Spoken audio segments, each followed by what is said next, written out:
In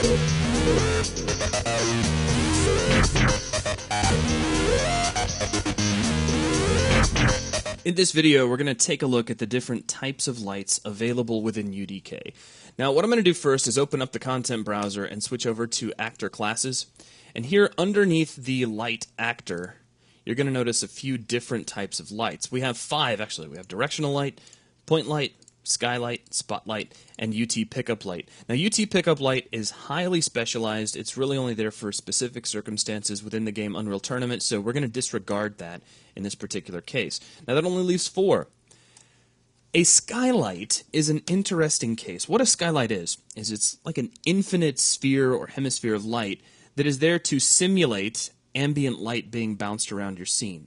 It's a legacy light. It was here before lightmass. See, nowadays lightmass actually handles calculations of bounced light, and so the skylight itself is obsolete and should generally be avoided, especially if you're making use of lightmass in your levels.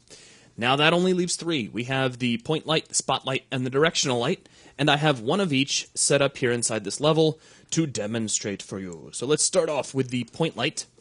Now this is pretty easy to understand. Really all this is a single point in space that is emitting light in all directions. The extent of the light is controlled by a spherical radius. Now if we open up its properties, expand light, light component, we can expand the point light component and get these specific properties just for the light itself. Now, as we increase the radius, you'll see that that area of effect goes up and down.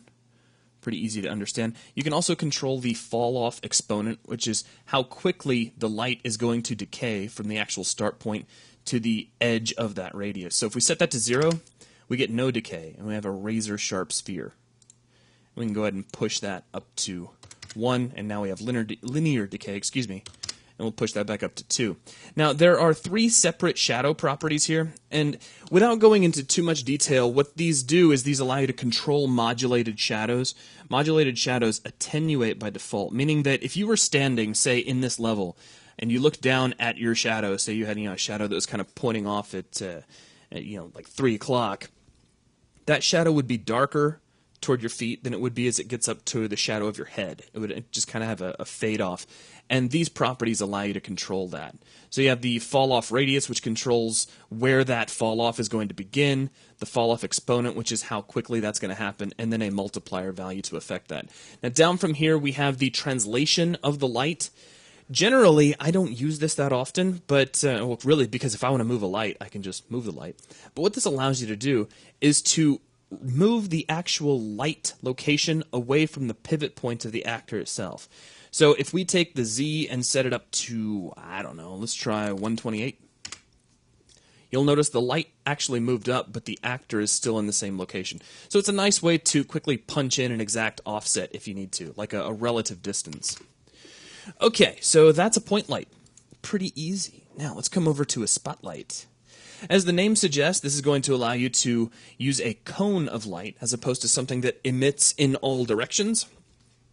And if we take a look at its properties, it still has the point light component, the same stuff that we were using over on the point light. But in addition, it also has the spotlight component, which has 2 properties, inner cone angle and outer cone angle. Now to show these off, I'm going to take the inner cone angle and set it down to, say, 29, just 1 unit below. And notice that I now have a little bit of softening right around the edge of our light. To really make it clear, let's go from 29 down to about 20.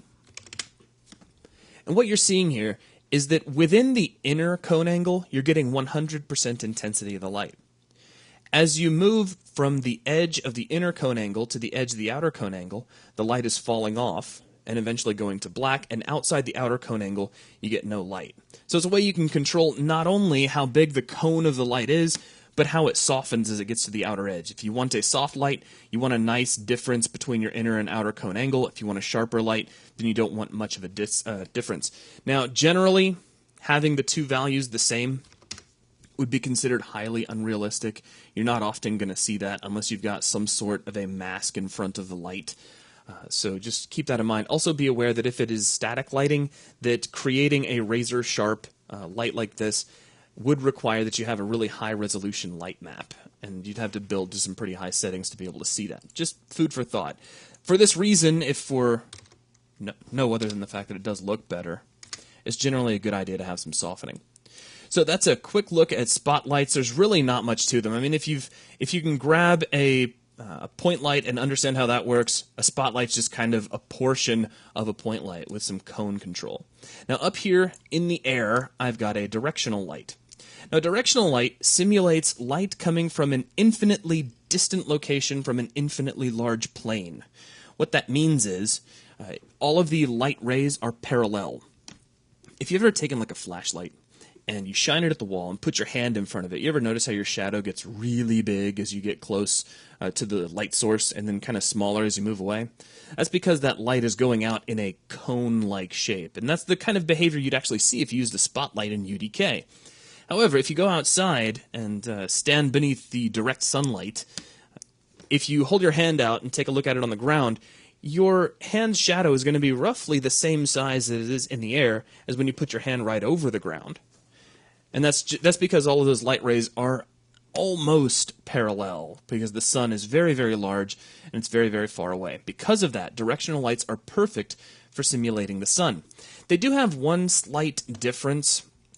We were talking about the light mass properties for point lights, and you might have noticed that we had the light source radius. This controls shadow softening.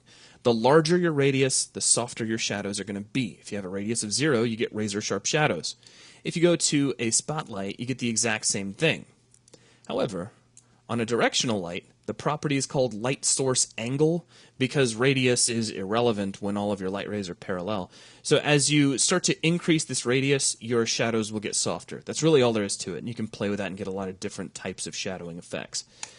Now, a couple of things about using directional light. One, their position is completely irrelevant. Generally, when I'm using one, I will stick it up in the air because I consider it to be a light coming from the sun, and just mentally, I always expect to find those up in the air somewhere. But where you move it doesn't matter because, again, it's an infinitely large plane that's infinitely far away. However, if you rotate it, the light will change. So if we look down here, you see our shadows updating along with the rotation. Now something else too, because now that you know how to make something that's kind of like a sunlight, your next move is probably going to be to create something like what we see here with the sky, but I thought you should be aware of something. Let me delete out this sky, and let's create a brand new one. So I'm going to go into the content browser, and here's SUN Sky SM Skydome 05. All I did was search through all assets for static meshes and type in sky. You'll find this real easy.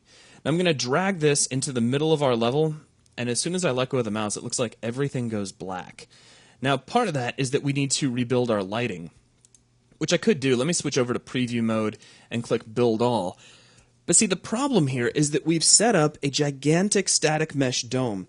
And this light dome you can consider as being a huge, huge dome. It goes, further than anybody's ever built a dome ever, even the Superdome. And it's got a really nice painting of a sky on the underside of it. The problem is it's a slave to lighting. That directional light that we put in earlier is shining light from infinitely far away, and it's just striking the outside of the dome. So now we're kind of buried in shadow, and we can't really see what's going on anymore. Now, let's see, Swarm is done. It's wrapping everything up. Let's hit Close. And we can see this. We can see the effect of our lights, but we're not getting any of the result of our directional light. It's not doing anything for us. The reason is it's being blocked. So what we're going to do is open up the properties for our skylight, and we'll come under Static Mesh Actor, expand Static Mesh Component, go under Lighting, switch off Accept Dynamic Lights, switch off Accept Lights, and switch off Cast Shadow. And don't rotate the sky dome like I just did because it'll make you feel really disoriented. Alright, so that is a quick look at how to set up a sky dome. Now, again, you still see some lighting in here. This is not coming from the directional light. This is actually coming from light mass bouncing around the light of our point light and our spotlight, so just be aware of that. So that is going to wrap things up for this video. Again, it's just a way to go over the different types of lights that you have available to you, and I will catch you in the next video.